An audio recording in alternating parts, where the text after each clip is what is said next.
তাহলে এখন পর্যন্ত আমরা যা শিখেছি তার পুনরালোচনা করা যাক। তো ই পাওয়ার এক্স এর ম্যাকলোরিন ধারায় প্রকাশিত রূপটি কি হবে?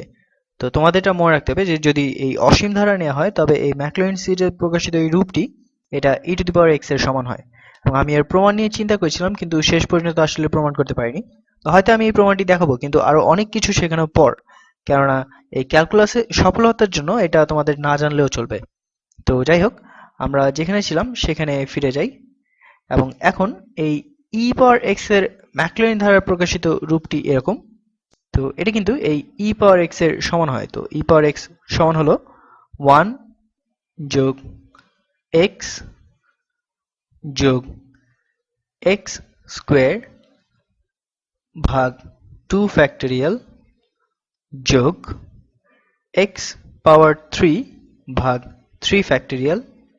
আমি অনেকগুলো পদ লিখবো এবং তোমরা এটা দেখবে যে কেন এটা করছি। তো এক্স পাওয়ার 4 ভাগ 4 ফ্যাক্টরিয়াল যোগ এক্স পাওয়ার 6 যোগ 6 ফ্যাক্টরিয়াল যোগ এক্স পাওয়ার 7 ভাগ 7 ফ্যাক্টরিয়াল যোগ এক্স পাওয়ার 8 ভাগ 8 ফ্যাক্টরিয়াল যোগ, এবং এটা এভাবে চলতেই থাকবে এই অসীম পর্যন্ত। এখন এই অসীম ধারাটির যোগফল ই টু দি পাওয়ার এক্স এর সমান হয়। এখন কোসাইন অফ এক্স, এটার ম্যাকলোরিন ধারায় প্রকাশিত রূপটি কেমন হবে? তো কোসাইন অফ এক্স এটা সমান হবে 1, এবং আমি এখানে শূন্যস্থান খালি রেখে এখানে লিখছি যে যোগ এক্স স্কোয়ার, ও দুঃখিত, এখানে যোগ হবে না, এটা বিয়োগ হবে। আচ্ছা, তো আমি এটা মুছে ফেলছি। তো মুছে আমি আবার নতুন করে লিখি কারণ আমি চাই এটা পরিষ্কার থাকুক। তো এটা হবে বিয়োগ এক্স স্কোয়ার ভাগ 2 ফ্যাক্টরিয়াল, এবং এটা আমরা দুইটা ভিডিও আগেই করেছি। তো যোগ এক্স পাওয়ার 4 ভাগ 4 ফ্যাক্টরিয়াল বিয়োগ এক্স পাওয়ার 6 ভাগ 6 ফ্যাক্টরিয়াল যোগ এক্স পাওয়ার 8 ভাগ 8 ফ্যাক্টরিয়াল, এবং এটা এভাবে চলতেই থাকবে এই অসীম পর্যন্ত। এর পরের পদটি ঋণাত্মক হবে। তো তোমরা নিশ্চয়ই ধারাটি বুঝতে পারছো। এখন সাইন অফ এক্স এর ম্যাকলোরিন ধারায় প্রকাশিত রূপটি কি হবে? তো সাইন অফ এক্স এটা সমান হবে এক্স বিয়োগ এক্স পাওয়ার 3 ভাগ 3 ফ্যাক্টরিয়াল যোগ এক্স পাওয়ার 5 ভাগ 5 ফ্যাক্টরিয়াল বিয়োগ এক্স পাওয়ার 7 ভাগ 7 ফ্যাক্টরিয়াল, এবং এভাবে এটা চলতেই থাকবে এই অসীম পর্যন্ত। এবং এরপর এটা যোগ, এবং এভাবে এটা চলতেই থাকে এই অসীম পর্যন্ত। তো তোমরা নিশ্চয়ই এটা বুঝতে পেরেছো। এখন এখানে যদি একটু থামো তাহলে তোমরা এই বিষয়টি যদি বুঝে থাকো তাহলে এটা তোমাদের জীবনের আসলে খুব এমন একটি ঘটনা যেটা তোমাকে সত্যি সত্যি শিহরিত করবে। তো এটা থেকে তুমি আসলে বিশ্বাস করা শুরু করবে যে এই বিশ্বব্রহ্মাণ্ডের এমন একটি শৃঙ্খলা আছে যা আমরা কিছু অংশই দেখতে পাই। আমাদের চিন্তা অনেক সীমিত এবং আমরা অনেক এগিয়েছি, কিন্তু আমরা আসলে মাত্র এই পৃষ্ঠটাই দেখতে পাচ্ছি। তো এর অভ্যন্তরে আরো চমক রয়েছে।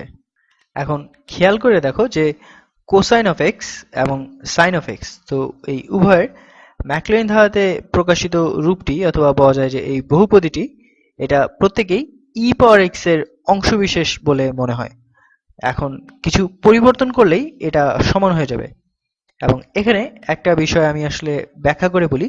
তো কোসাইন অফ এক্স যোগ সাইন এক্স কে কিভাবে লেখা যায়?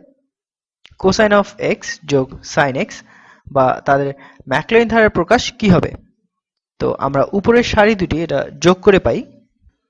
কোসাইন অফ এক্স যোগ সাইন এক্স এটা সমান হলো 1 যোগ এক্স বিয়োগ এক্স স্কোয়ার ভাগ 2 ফ্যাক্টরিয়াল বিয়োগ এক্স পাওয়ার 3 ভাগ 3 ফ্যাক্টরিয়াল যোগ এক্স পাওয়ার 4 ভাগ 4 ফ্যাক্টরিয়াল যোগ এক্স পাওয়ার 5 ভাগ 5 ফ্যাক্টরিয়াল বিয়োগ এক্স পাওয়ার 6 ভাগ 6 ফ্যাক্টরিয়াল বিয়োগ এক্স পাওয়ার 7 ভাগ 7 ফ্যাক্টরিয়াল যোগ এক্স পাওয়ার 8 ভাগ 8 ফ্যাক্টরিয়াল, এবং এভাবে এটা চলতেই থাকবে এই অসীম পর্যন্ত।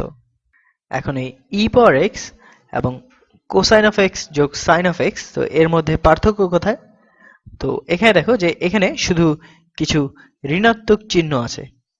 আচ্ছা এখন যদি তুমি, আচ্ছা এইটা হচ্ছে আমি একটি উজ্জ্বল রং ব্যবহার করছি।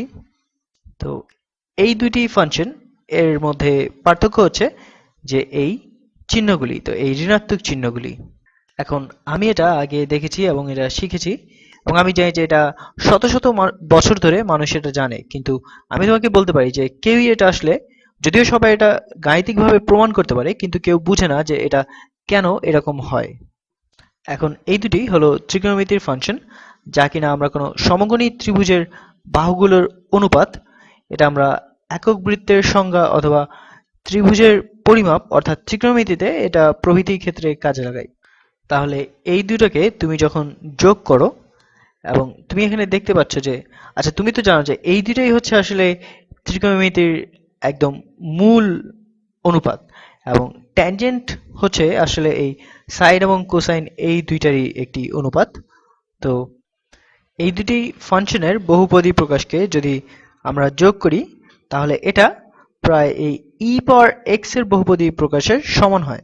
তা এখন দেখো যে এই ই এর ক্ষেত্রে এখানে এক্স আছে একটি সূচক হিসেবে বা পাওয়ার হিসেবে, কিন্তু এখানে কোনো সূচক বা পাওয়ার নেই, এবং ই কিন্তু ত্রিকোণমিতির সাথে একেবারেই সম্পর্কিত নয়। এটা হচ্ছে চলমান চক্রবৃদ্ধি হার বা এক্সপোনেনশিয়াল গ্রোথ। তো এটা এই ক্ষেত্রে কাজে লাগে, অথবা এক্সপোনেনশিয়াল ডিকের ক্ষেত্রে। তো এই সংখ্যাটি আসলে পুরোপুরি বিচ্ছিন্ন একটি বিষয়। তো চক্রবৃদ্ধি হার বনাম একটি সমকোণী ত্রিভুজের বাহুদ্বয়ের অনুপাত। এখন দেখা যাক যে এদেরকে সমান করা যায় কিনা। এদের একমাত্র পার্থক্য কিন্তু এই ঋণাত্মক চিহ্নগুলো, তাই না?